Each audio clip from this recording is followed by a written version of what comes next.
All right, welcome back to the 2026 SEC Baseball Tournament Game 11 post-game press conference. We're joined by the Arkansas Razorbacks, represented by head coach Dave Van Horn, along with Camden Kozeal, pitcher Gabe Gaeckle. In a moment, Coach will give an opening statement, and then we'll take questions directed to the players only, please. Coach? Yeah, just what a great job by Steele Eves and, Gabe Gaeckle. I mean, just an amazing job. When your starter takes one off the shin, plus he was already sick, and we didn't know if he was going to give us but 1 or 2 innings anyway. Found out he was sick about 5 minutes before the game started. Then he gets hit in the shin, and we were concerned about that, obviously. And just a gutsy performance by our bullpen, and gave some guys a chance to rest, and 3 or 4 really big swings for us and some good at-bats. And Texas pitching's awfully good. Struck us out a lot, and but Gaeckle made sure that lead held up for us. All right, the questions for the players, please raise your hand. Start in the back right. Kevin, you're having a really good tournament so far. What's been different this weekend that maybe you haven't been doing during the regular season? What's been different this weekend? Just seeing the ball, just trusting teammates, job will get done, just trying to score runs. It's time of the year where I think being the more aggressive team will win, and we just want to keep playing. Next to the players. It's on the left, third row. Camden, what does it mean to have guys like Carter, and just how he can be a big help for you guys down the stretch, and alongside hitting 2 home runs, now you have 20 home runs of the year. I mean, what were just like the mechanics you felt like that has helped you improve from the fall and just heading into now? Yeah, I mean, just keeping the game simple. Not trying to do too much. Just see the ball, be on time, and hit it hard. Always having an attainable goal to just go up there and help the team win and hit the ball hard. Keep the game simple, especially towards the end of the year. On the front row on the right. Yeah, hey, Gabe, Coach Loxton was in here a second ago. He said he thought you were doing a really good job of landing your fastball at the bottom of the strike zone and then working your slider off of it. How would you assess what went well for you tonight? Yeah, I just think I was able to throw all my pitches for strikes and, land the off-speed when they were probably hunting a fastball. So that worked out for me. In the back, on the left. Gabe, how much fun is it as a pitcher watching the ball fly out of the ballpark the way it has off your guys' bats the last 2 games? Yeah, it's awesome. Really the past, few weeks, offense has been incredible. So it's awesome being able to go pitch out there with a lead. More for the players. Yep. One more on the right. Okay, we were kind of talking yesterday about you hitting here, and you said that you like hitting in this ballpark. What do you like about it, and what do you think's gone? Or I guess maybe end at that. What do you like about hitting this ballpark? I just think it's a cool ballpark. I think it's a really fun tournament to play in. You get to play some teams maybe you haven't played in the regular season. Tennessee and Texas, we never played them. So you get to face new pitchers and just go out there and play and have fun. It's win or go home. So you go out there, balls out, and just compete. And Gabe, I wanted to ask you about Steele Eves. What did, from your perspective, what did you see that he did well, and especially to get you out of that jam in the first inning whenever he had to warm up so quickly? Yeah. Honestly, I wasn't watching too much. I was getting loose. But throwing strikes like he always does, mixing. So he's been, outstanding for us the whole year, so it was good to see. Any more for the players?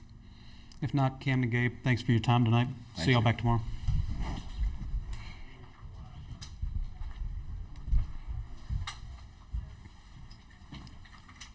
All right, if there are questions for Coach, please raise your hand and wait for the microphone. We'll start on the front right.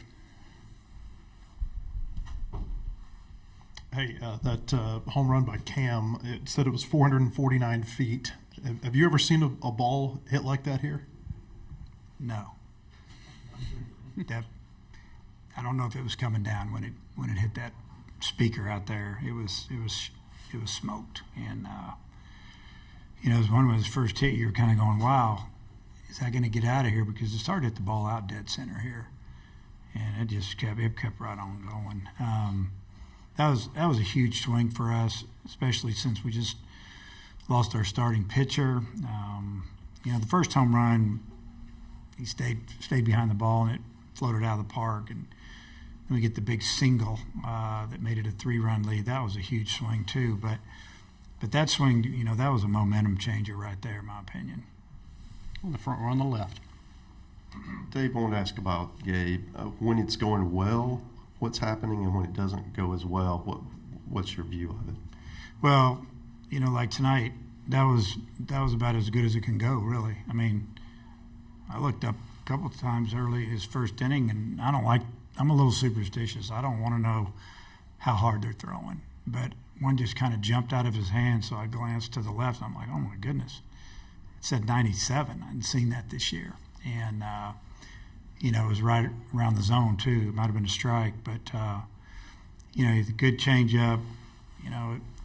He's pitching off that fastball, but he kind of pitched backwards, too. He pitched off that breaking ball is what I saw. And they started trying to sit on something off speed. He started zipping them. And, when he's not going good, it's, he's behind in the count. 1-0, 2-0, 2-1. You can't live like that with these hitters. So it was a really good version. If we get that next weekend, we'll be in good shape. On the right side of the room. Obviously, we're anticipating the pitcher getting hit. What was the conversation like between you and Hobbs when you guys went out to the mound? Was the righty the next in line, or what was this conversation like? Probably more than anything, the conversation was, please don't be broken. I mean, the game's the game. We want to win, but we also want to be able to have him available next week. So then I just, after a minute, I just said, who you want to go with? And, he said Eves. And, the thing about Steele, he wasn't at the ballpark the other day because he was sick. We sent him home. And tonight, Dietz was sick. We didn't know till right before the game started. Those two were rooming together. We took Dietz and got him his own room 2 days ago. So he wasn't going to be around it. But he might have been around it too much. We've been in a hotel 10 nights in a row now. And it's been fun. On the back right. Coach, last 2 or 3 years in particular, when you think about your program, you always have big pitching moments in the postseason. How much trust do you have in a guy like Gabe or like Steele who came in? Could you talk about your pitchers? Yeah. Well, with Gaeckle, he's been there. He's had some really good days, had some disappointing days, and, he's fighting himself a little bit. And, now that he's a junior, he's at coming to the end with us. I got all the confidence in the world in him. I mean, if it goes good, great. If it doesn't, he's a guy that I feel like deserves to be out there. And but I see it going good. Coach, just Helfrich adapting to everything else happening when Dietz left the game. How do you just felt that Ryder has been a big help to you guys for the pitching staff alongside the other catching coordinates? Been an amazing catcher, great leader of those pitchers and the staff. And it's, he's struggling a little bit right now offensively. He's frustrated, but he doesn't let it really affect his defense or how he talks to the pitchers or how he acts. Now, from the time he makes it out till he gets back to the dugout, he's frustrated, but he lets it go and he does his job. We're just hoping that I've seen him hot. He's flipped that switch. He could really, really help us. But he's been an amazing leader, and, he's running that pitching staff. On the right side. This is 3 games in a row where you guys have really gotten off to a good start in the first inning. Has there been a common theme that you've seen in those first innings? What do you think you're doing well out of the gate? I don't know. We played a really bad game against Kentucky in game 2. I think we won I can't even remember. We lost game 1. That was the game. And I told the team after the game, I said, that was a waste of 3 hours. We could have done anything else, but that was a waste of time. We took forever to get going. We had 9 outs. It was bad. And I said, when are we going to start doing something early? You guys get it going early, and you never know how it's going to affect us, but we have kicked it into gear a little bit. It usually takes a walk or somebody makes a big swing. You can't project that we're going to score 9 runs before we make an out in game 3 against Kentucky. And then here, it's been big swings, home runs. You expect that to happen all the time, but I think the guys we're just getting better. We got 17 quad 1 wins. Does anybody know that? Nobody knows that. We got 17. Who's got 17? UCLA, Arkansas, Georgia. Is that about right? Georgia Tech. Okay, so we have a pretty good team. We played a pretty tough schedule. We just played some teams that didn't do well after they left our place, whatever. I mean, that's 19 SEC wins now. 7 out of 10 series we won. It's a pretty good team. In the center of the room, fourth row. Dave, 2 years ago, set the record for the tournament with 46 home runs. I think we're at 34 through 11 games. What's going on with this power surge? Yeah, that's a hard question. I mean, I think that the wind was, until the wind went down and it got night, during the day the ball's really traveling. You're dealing with some really physical players these days in this league and probably all over the country. Older kids, physical kids. I think more kids are going to college for a little bit instead of signing, and kids are big and they're strong. And I don't know, you could say it's the bat, you could say it's a ball, you could say the pitch is not as good. I don't know. It's just balls flying right now here. The back right. You mentioned a little bit earlier about walks and base hits and kind of jump-starting your offense because you had 5 or 6 walks tonight. Talk about your patience, your hitter's patience behind the plate, maybe when they get ahead in the count and they wait on that pitch and maybe it doesn't come and they just take a walk. Yeah, I mean, that's what you have to do. That's called hitting. Otherwise, you're just swinging, and swinging doesn't work. You got to have a little bit of a plan. I mean, we walked 5 times. We had 3 doubles tonight, a couple home runs. We put together a couple good innings. We pitched it great, and it was a good winning formula.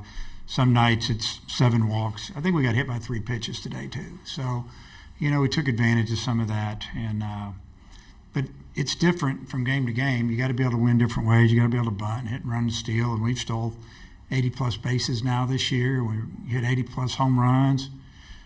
Like I said a minute ago, we're not bad. 2 more on the left. You mentioned some of your resume Yeah. pieces. The RPI is the limiting factor right now. Some years it helps you, some years it hurts you. How do you feel about the RPI's role in the process? Well, I don't know. I have mixed emotions on it. It's not easy to get to Fayetteville, Arkansas. Teams, I don't blame them. Why would you want to? It's hard to get to us. So, we play more in-state schools now. It's hard to travel when you're an SEC coach and you're putting together a schedule. It's hard to go play on the road on Tuesdays when you got to go play at Ole Miss, or you got LSU coming in and you need to rest a little bit, and everybody's got their battles. But RPI, you got to depend on these teams. Got to schedule them 2 years out, and then maybe they don't have a good year. You might beat them a couple times. We talk about this all the time. We played Stetson in March. Stetson had a good team. We beat them the first 2 games. We needed to win 1 more, and we didn't. They beat us twice. And we thought they would really take off. And that game, not winning that 1 game has killed us. If we'd have won 1 more game against that team. And then they're not playing 500. They didn't play good. I don't know what happened. But it just feels like 1 weekend in March has really affected us. And so I have not answered your question. I don't know what to say, honestly. Last one on the right. What did Gabe do? I mean, I know it was big, him going the distance the way he did once he came in, but how does that set you up for tomorrow? Yeah.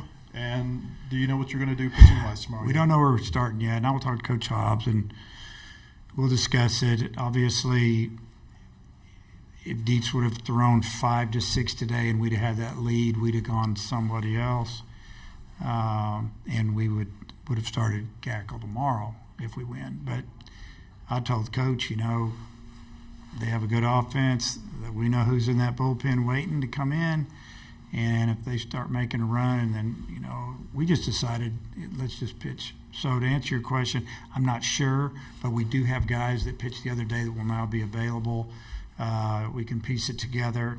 Whoever we start probably won't plan on pitching him very long. All right, Coach, we appreciate your time. We'll see you tomorrow. Okay.